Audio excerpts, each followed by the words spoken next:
உஷார் உஷார் உஷார், ஆபத்து ஆபத்து பேராபத்து. மளிகை கடைக்காரர்களே, விநியோகஸ்தர்களே, நம் வாழ்வாதாரத்திற்கும் வணிகத்திற்கும் பேராபத்து வந்துவிட்டது.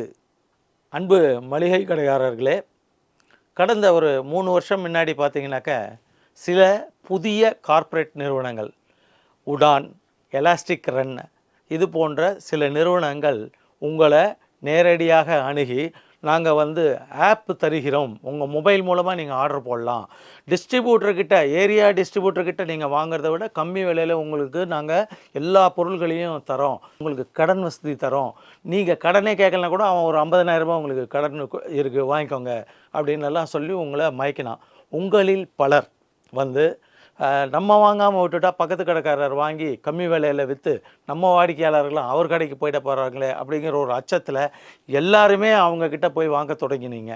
அப்போது என்ன ஆச்சுனாக்க, பாரம்பரியமான வணிக வழிமுறை தயாரிப்பாளர்கிட்டேருந்து டிஸ்ட்ரிபியூட்டர்கிட்ட வந்தது, டிஸ்ட்ரிபியூட்டர்கிட்டேருந்து உங்கள் கடைக்காரர்கள்கிட்ட வந்தது, கடைக்காரங்கக்கிட்டேருந்து பொதுமக்களுக்கு போச்சு.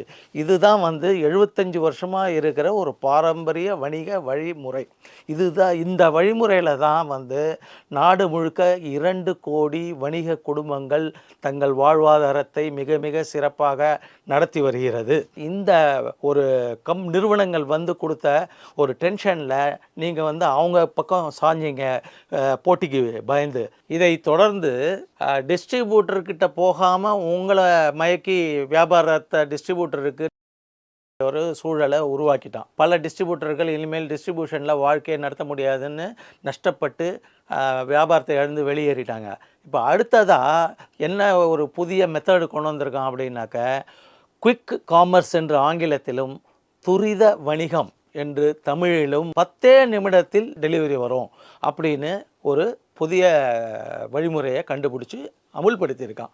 இதில் ஒரு கத்திரிக்காய் கேட்டால் கூட வந்துடும்.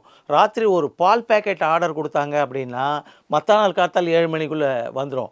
இல்லை, காலையில் ஒரு 10 மணிக்கு அவங்க ஒரு பால் பேக்கெட் வேணும், ஒரு டூத் ப்ரஷ் வேணும், ஒரு டூத் பேஸ்ட் வேணும்னு ஆர்டர் கொடுத்தா கூட வீடு நோக்கி வந்துடும். குறைஞ்சபட்சம் இவ்வளோ ரூபாய்க்கு போட்டால் தான் உங்களுக்கு வீட்டில் டெலிவரி வேணும் அப்படின்னு இப்போ அவன் சொல்லலை.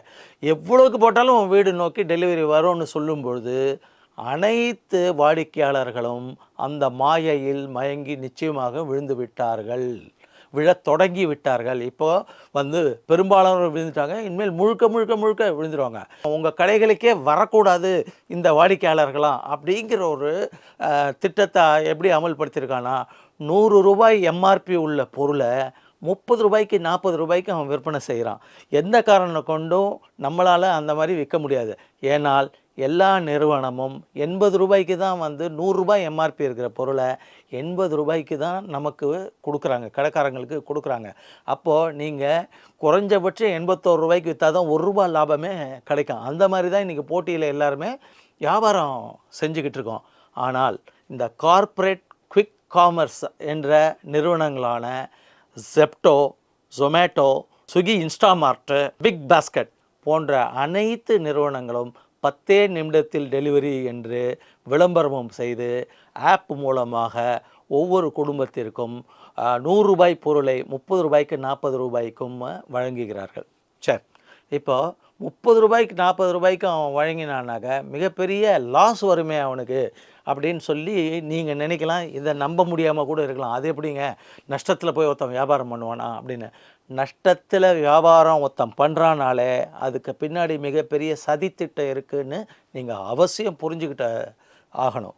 ஏனால் நஷ்டப்பட்டு இன்றைக்கி இந்த வியாபாரத்தில் பாரம்பரியமாக 75 வருஷமாக இருக்கிற உங்களையும் என்னையும் விரட்டிட்டாங்கன்னாக்க, அவங்க நாளைக்கு என்ன விலை அவங்க போடுறாங்களோ அதுதான் கஸ்டமர் வாங்கி ஆகணும்.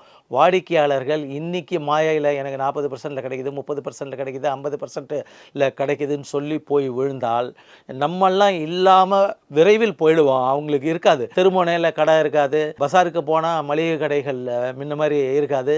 அப்படி இருக்கிறச்சே அவங்களுக்கு யார் இருப்பாங்க சப்ளை கொடுக்க அப்படின்னா, இந்த Zepto, Big Basket, Swiggy, Instamart, Zomato போன்ற நிறுவனங்கள் தான் இருப்பாங்க. அப்போ அவங்க என்ன பண்ணுவாங்கனாக்க, எம்ஆர்பி குறிப்பு விலை ரூ. 100 போட்டிருக்குன்னா ரூபாய்க்கு தான் பில் போடுவாங்க வாடிக்கையாளருக்கு. அதுபோல் வந்து சப்ளை பண்ணுறதுக்கு ஒரு ரூ. 25 அடிஷ்னலாக போடுவாங்க. அன்றைக்கி தான் பக்கத்தில் இருந்த கடைக்காரங்களுடைய அருமை வாடிக்கையாளர்களுக்கு புரியும். ஆனால் இன்று வாடிக்கையாளர்களுக்கு இந்த உணர்வுகளோ இந்த புரிதலோ இருக்கக்கூடிய வாய்ப்பே கிடையாது. ஏனால் மனித மனோபாவமே அதுதான். சீப்பாக கிடைக்கிற வரைக்கும் வாங்கு, அதை பற்றி என்ன இருக்குது, அப்புறம் பார்த்துக்கலாம், அவர் வாங்குறாரு இவர் வாங்குறாருன்னா அவங்களும் வாங்குவாங்க வந்து. அதனால இந்த மாதிரியான மிகப்பெரிய பேராபத்து நம்ம வியாபாரத்துக்கு வந்திருக்கு. இதை தவிர பார்த்திங்கனாக்க இந்த நிறுவனங்களுக்கு இவ்வளோ கம்மியான விலையில் எப்படி பொருள் கிடைக்குதுன்னா, நம்ம எப்படி போட்டு நம்ம வியாபாரத்தை நம்மளே கெடுத்துக்கிட்டோமோ அதுபோல் தயாரிப்பு நிறுவனங்கள், உதாரணத்துக்கு எடுத்துக்கினாக்க ஒரு சாக்லேட் நிறுவனம் இருக்காங்கன்னு வச்சுக்கோங்க. அந்த சாக்லேட் நிறுவனம் டிஸ்ட்ரிபியூட்டர் மூலமாக உங்களுக்கு ரூ. 80 கொடுத்த அதே பொருளை நேரடியாக இந்த துரித வணிகம் குவிக் காமர்ஸ் கார்ப்பரேட் நிறுவனங்களுக்கு ரூ. 30 ரூபாய்க்கும் அவங்களே கொடுக்குறாங்க. ஏன் கொடுக்குறாங்கன்னா அவங்களுக்கு பயம், அந்த வேறு சாக்லேட் நிறுவனம் வந்து கொடுக்குறாங்க, அதனால் நம்ம வியாபாரம் பறி போயிடும், மக்கள்லாம் அதை வாங்க தொடங்கிடுவாங்கன்னு பயந்து கொடுக்குறான். ஸோ இந்த கம்பெனிக்காரன் கம்மி விலையில் கொடுக்குறான்னு அந்த கம்பெனிக்காரன் கொடுக்குறான், இவங்க 2 பேரும் கொடுக்குறான்னு 3வது கம்பெனிக்காரன் கொடுக்குறான், இவங்கள பார்த்து 4வது பேர் கொடுக்குறான், எல்லாரும் கொடுக்குறான், எல்லா பொருளையும் கொடுக்குறான். மேகினாலும் அப்படி தான், ஆட்டா மைதானாலும் அப்படி தான், ஹேர் டையாக இருந்தாலும் அப்படி தான், தேங்காய் எண்ணெய்னாலும் அப்படி தான், டூத் பேஸ்ட்னாலும் அப்படி தான், கொசுவத்தியாக இருந்தாலும் அப்படி தான். இந்த மாதிரியான அணுகுமுறை பார்த்தாக்க நான் நீன்னு சொல்லி அழிவு போட்டியில் எல்லாருமே ஈடுபட்டுட்டாங்க. இதனால் ஆக போகிறது என்ன அப்படின்னாக்க, இந்தியாவில் மொத்தமாக 8 கோடி சிறு வணிகர்கள் இருக்கோம். நீங்கள் யோசிச்சு பாருங்கள், 8 கோடி சிறு வணிகர்கள்னு நான் சொல்கிறேன் அப்படின்னா 8 கோடி குடும்பங்கள்னு புரிஞ்சுக்கோங்க. நீங்கள் வெறும் வணிகனை மட்டும் கணக்கில் எடுத்துக்காதீங்க. ஒரு வணிகனுக்கு குறைஞ்சபட்சம் ஒரு மனைவி இருப்பாங்க, அப்பா இருப்பார், அம்மா இருப்பாங்க, குறைஞ்சபட்சம் ஒரு குழந்தையாவது இருக்கும். அப்போது ஒரு வணிகனை நம்பி குறைந்தபட்சம் 3 பேர் இருக்காங்க. அப்போ 8 கோடி வணிகர்களை நம்பி இன்னொரு 24 கோடி ஜனத்தொகை இருக்குது. உண்மைதானே? அது மட்டும் இல்லாமல் ஒரு கடைக்காரர் வந்து அவர் மட்டுமா கடையில் வச்சுக்கிட்டு அவர் மட்டுமா டெலிவரி கொடுக்குறார், அவர் மட்டுமா கடையில் ஒவ்வொரு பொருளும் கஸ்டமர் வச்சு எடுத்து கொடுக்குறார் கிடையாது. கம்ப்யூட்டரில் பில் பண்ணுறதுக்கு ஒரு ஆளை வச்சுருப்பார், கடையில் ஒரு 2-3 பேர் வந்து சரக்கை எடுத்து கொடுக்கறதுக்கு வச்சுருப்பார், பில் போடுறதுக்கு வச்சுருப்பார். அவங்களுடைய வியாபாரத்துடைய உயர்வுக்கு ஏற்றா போல் அவங்க ஆளை போட்டிருப்பாங்க. அதாவது ஒரு கடைக்காரர் குறைஞ்சபட்சம் 3 பேருக்காவது அவங்கள விட இந்த சமுதாயத்தில் குறைந்த அளவு வருமானம் உள்ள குடும்பங்கள்லேருந்து வேலைக்கு வராங்க. அவங்களுக்கு நம்ம வாழ்வாதாரத்தை கொடுக்குறோம் நம்மளுடைய வணிகத்தின் மூலமாக. அப்போ அது ஒரு 24 கோடி. ஸோ மொத்தமாக பார்த்தீங்கன்னாக்க 56 கோடி ஜனத்தொகை வந்து இந்த வணிகத்தை நம்பி இந்த நாட்டில் இருக்குது அப்படிங்கிறத ஆணித்தரமாக நீங்கள் புரிஞ்சுக்கோங்க. இன்னும் அரசாங்கம் கூட இதில் ஏற்படும் பாதிப்புனால் நம்ம நாட்டு மக்களுக்கு எவ்வளோ பெரிய பாதிப்பு வரும்னு புரிஞ்சுக்கோ மாதிரி எங்களுக்கெல்லாம் தெரியவே இல்லை. காரணம் 140 கோடி மக்கள் தொகையில் 56 கோடி இதை நம்பி வாழறாங்க அப்படின்னு சொல்லி எடுத்துக்கிட்டிங்கனாக்க, இந்த 56 கோடி மக்களுக்கு வாழ்வாதார இழப்பு ஏற்பட்டால் இது என்னாகும்? இந்த 56 கோடி குடும்பமும் வியாபாரம் பண்ணுறதுக்கு என்ன பண்ணியிருப்பாங்க? பேங்க்லேருந்து கடன் வாங்கியிருப்பாங்க. சரி, நஷ்டம் வந்துருச்சு, வாடகை கட்ட முடியல, வேலை செஞ்சவனுக்கு சம்பளம் கொடுக்க முடியல, எலக்ட்ரிசிட்டி பில்லு கட்ட முடியலன்னா பேங்க்கில் வாங்கின கடனை மட்டும் வணிகனால் அடைக்க முடியுமா? அப்போது என்ன பண்ணுவாங்க? பேங்க்குக்கு வணிகனால் வாங்கின கடனை கொடுக்க முடியாது.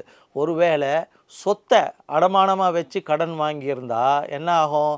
அந்த சொத்து பறி போயிடும். அப்போது இந்த மாதிரி சொத்து பறி போய் வாழ்வாதாரம் பறி போய் ஒரு நிலை ஏற்படும்போது 8 கோடி வணிகர்களில் நான் வந்து பயமூர்த்துற செய்தியெல்லாம் சொல்லலை, 8 கோடி வணிகர்களில் 8000 குடும்பம் தான். இந்த 8000 குடும்பத்துக்கு சேர்ந்து இந்த 8000 வணிகன்னு வந்து விரக்தி வரும் இல்லை? ஒருத்தருக்கு வியாபாரம் பறி போயிடுச்சுன்னா, வருமானம் பறி போயிடுச்சு, நாளையிலேருந்து என்ன பண்ணுறதுன்னே தெரியாது, வேறு தொழில் செய்ய தெரியாது, வீட்டுக்கு வந்து சாப்பாடு போடுறதுக்கு வழி இல்லை, குழந்தைய ஸ்கூலுக்கு அனுப்ப வழி இல்லை, காலேஜுக்கு அனுப்பி ஃபீஸுக்கு வழி இல்லை அப்படிங்கிற ஒரு நிலை வந்து ஒருத்தருக்கு ஏற்பட்டால் விரக்தி ஏற்படுமா ஏற்படாதா? ஏற்படும்போது இந்த 8000 பேர் தற்கொலை முயற்சியில் ஈடுபட்டால் இதுவரை இந்த நாடு காணாத அல்லது விவசாயிகள் எப்படி தற்கொலை செஞ்சுக்கிட்டாங்களோ, ஏன் செஞ்சுக்கிட்டாங்க, அவங்களும் இந்த மாதிரி சூழல்லாம் இருந்தது, அதனால தான் செஞ்சுக்கிட்டாங்க. அதுபோல் சிறு குறு வணிகர்களும் குறைந்தபட்சம் 8000 குடும்பங்கள் தற்கொலை செய்து கொள்ளக்கூடிய முடிவுக்கு தள்ளப்படுவார்கள் என்பதனை அரசாங்கங்கள் உணர்ந்து மிக மிக உடனடியாக அவசரமாக ஒரு மிகப்பெரிய கண்ட்ரோல் கொண்டு வரணும். எப்படி துரித வணிக நிறுவனங்களும் இல்லை காமர்ஸ் நிறுவனங்களும் அவங்களும் வியாபாரம் பண்ணணும். ஏற்கனவே பாரம்பரியமாக இருக்கிற சிறு குறு வணிகர்களுடைய வியாபாரங்கள் எந்த விதத்திலும் பாதிக்கப்படாமல், லாபம் பாதிக்கப்படாமல் இவங்களுக்கும் வாழ்வாதாரம் இருக்கணும். அந்த நிறுவனங்கள் புதிதாக முதலீடு செய்து வந்த நிறுவனங்களும் வணிகம் செய்கிற அளவுக்கு ஒரு மிக மிக சுலபமான திட்டத்தை அறிமுகப்படுத்தினால் இந்த நாட்டில் உள்ள 60 கோடி ஜனத்தொகையும் காப்பாற்றப்படும். புதிதாக தொழிலுக்கு இருக்கிற அந்த துரித நிறுவனங்களும் இந்த அளவுக்கு நஷ்டப்படாமல் அவர்களும் வணிகம் செய்யக்கூடிய ஒரு வாய்ப்பு உருவாகும். ஆகையால் மத்திய அரசிடம்தான் உடனடியாக சீர் செய்ய வேண்டும். அவன் எப்படி துரித வணிகம் சொல்கிறானோ துரித முடிவு எடுக்கணும். கம்ப்ளைண்ட் வருதான்னு பார்க்கலாம், வணிகர்கள்லாம் பிரச்சனைன்னு சொல்கிறாங்களான்னு பார்க்கலாம், வணிகர்கள்லாம் சேர்ந்து போராட்டம் செய்கிறாங்களான்னு பார்க்கலாம் அப்படின்னு நினச்சி மத்திய அரசாங்கம் முடிவு எடுக்கிறதுக்கு நாள் கடத்தினால் பாதிப்புகள் ஏற்படும் என்பதை இந்த காணொளி மூலமாக நான் பதிவு செய்ய விரும்புகிறேன்.